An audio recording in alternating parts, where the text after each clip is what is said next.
the primary care data adds to it. So next, Tim Wilkinson is going to talk about dementia and the follow-up of dementia, which I think follows on very nicely from the mental health. Tim. Good afternoon. I'm going to talk about dementia, and in particular, some of the work we've been doing. We've been trying to understand the value of using some of these routinely collected health data sets to identify who develops dementia within UK Biobank. But I'm going to start by telling you why I think researchers all the way around the world are going to increasingly turn to UK Biobank to help them answer the big questions in dementia research. Dementia is a big problem. It's common. Roughly 670,000 people in the UK are currently living with dementia. And for those of you that have seen dementia up close, either personally or professionally, you will know the impact that that condition's had on those people's lives and the lives of their families. Of course, it's a similar problem around the world. And if you look at the health and social care costs associated with dementia, they account for over 1% of the world's GDP, which for one condition is really quite staggering. And things are going to get worse as our populations continue to age unless we can do something about this condition. We need to better understand dementia.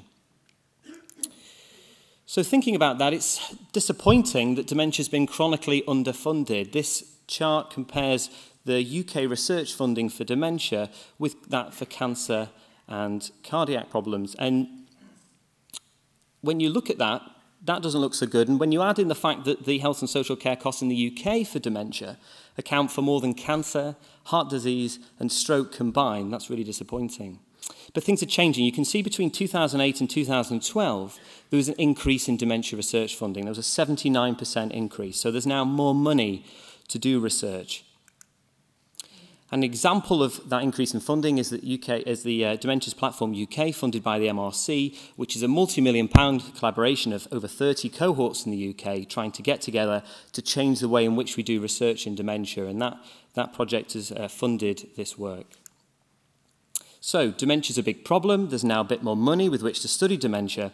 Why would researchers choose Biobank? Well, we've heard already today about the fantastic breadth and depth of variables within the cohort, making it really exciting and unparalleled, I think. And the size of UK Biobank means that it's going to be really powerful, a really powerful way to do research into dementia. This table here just shows the predicted outcomes for Alzheimer's, just one subtype of dementia. And you can see that quite quickly the numbers become enormous. We've heard about routinely collected health data sets already, but I'm going to take a moment to dwell on them just so the next part of my presentation makes more sense. With regards to dementia, I'm going to talk about hospital admissions and death certificates, which are ICD coded, currently ICD-10 coded. And I'm going to talk about primary care data. That's different in that it's read coded, different type of coding system, and it's entered directly by the doctor, by the GP or the practice nurse when they're seeing the patient or when they're reading outpatient letters.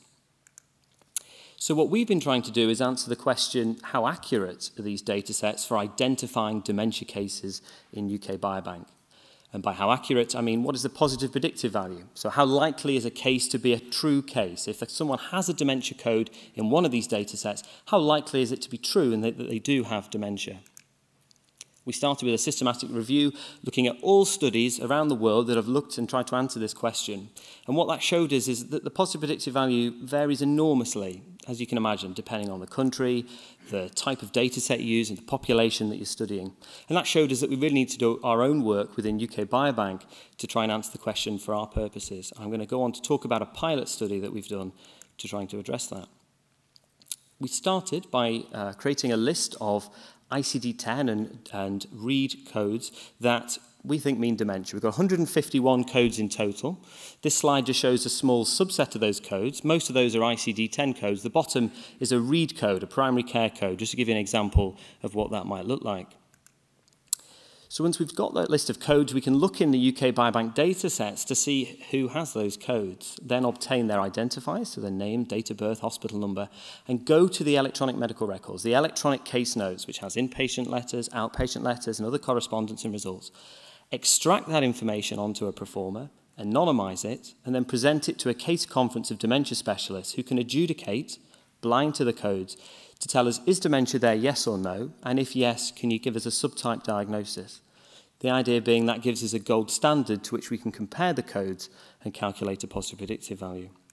Here's an example of an extracted case record of a psychiatry letter with the identifying information removed so that it could be presented to a case conference. And here's an example of the case conference outcome form where we're asking the dementia specialist to adjudicate on that gold standard. So I'm going to talk about a pilot study that we did in Edinburgh where we tried to look at this to see whether it was feasible to do this study. Is this possible? Can we access the records? Will people have anything in the hospital and outpatient records to find? What's the time process? Can we make this scalable to other areas? We chose Edinburgh because we're based there and we have access to the electronic medical record there, but also because I was really interested in the value primary care data might have for identifying dementia patients, and at that time we had good coverage for primary care data in Edinburgh. So we had, at the time of this study, things have changed now, but at the time when we did this, we had hospital and death data for all 17,000 people up to 2012, and for a subset, 12,000, about 70% of those up to 2013. So we looked into the data sets. This is what we found. 46 people appeared in Edinburgh with those codes. For 2 people, when we went to the electronic medical record, there was no record for them, so they had to be excluded from the study, leaving 44 people in the analysis. And I'm going to show you the results in terms of the process and then the results in terms of what we found in the data set. So bearing in mind that the primary aim of this project was to look at the scalability and the feasibility, we timed the various parts of it to see what the manpower burden was. So the time to extract the information from those medical records onto a Performer, anonymize it and format it was 23 minutes per case on average, with a wide range there depending on the amount of letters there were. The adjudication process, I did this myself rather than using the dementia case conference with the specialist. We're going to save that for later. So I wanted to test the forms. Was it possible? How long would it take me? And it took me 4 minutes per case to read everything and then make my decision. I'm going to tell you about the results now. I'm going to caveat this by saying that the main purpose in this study was to look at the scalability and the feasibility. And so these are small numbers with relatively wide confidence intervals. But I thought it would be interesting just to show you what we had using that process. So if we look at a code in any data set, the positive predictive value was good. It was 93%. 41 out of 44 of those cases were true positives. You can see the breakdown here based on the data set. So hospital admissions, 87% positive predictive value. Death certificates, the numbers were too small to gain any meaningful conclusion. But I want to draw your attention to primary care data there. 33 out of 34 of those people who had codes were true positives for dementia, making that quite an exciting resource, I think, because it shows that it's, so far anyway, very accurate. And for the small numbers who had codes in more than one data set, say hospital and death or hospital and primary care, all 7 of those people did have dementia, giving a positive predictive value of 100%. So where next? Well, we want to extend this process in Edinburgh. Now we've got an updated, now we've got more data. So we've now got hospital and death data up to March 2014. So we're going to have more cases with which to look at this. But we want to broaden the study to other areas for 2 reasons. Firstly, to increase the sample size so we can look at more interesting subsets, like what are the factors that predict whether a code will perform well or not, but also to confirm generalizability, to check we're not looking at an Edinburgh-specific thing here.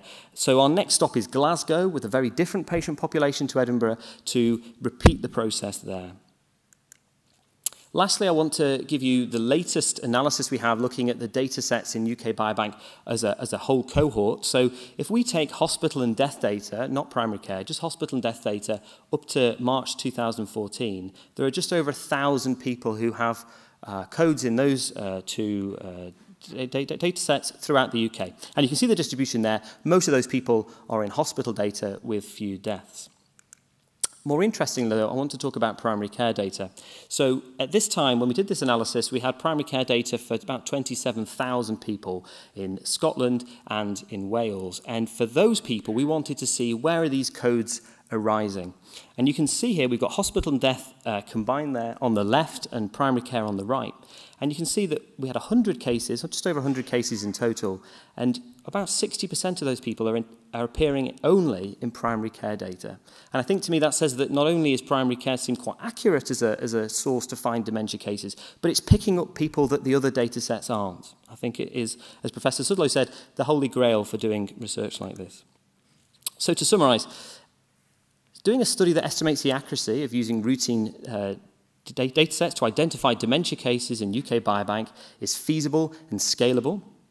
These are early days, but preliminary results suggest that these data sets might be sufficiently accurate for Biobank to use them as a method, as a way of identifying dementia outcomes.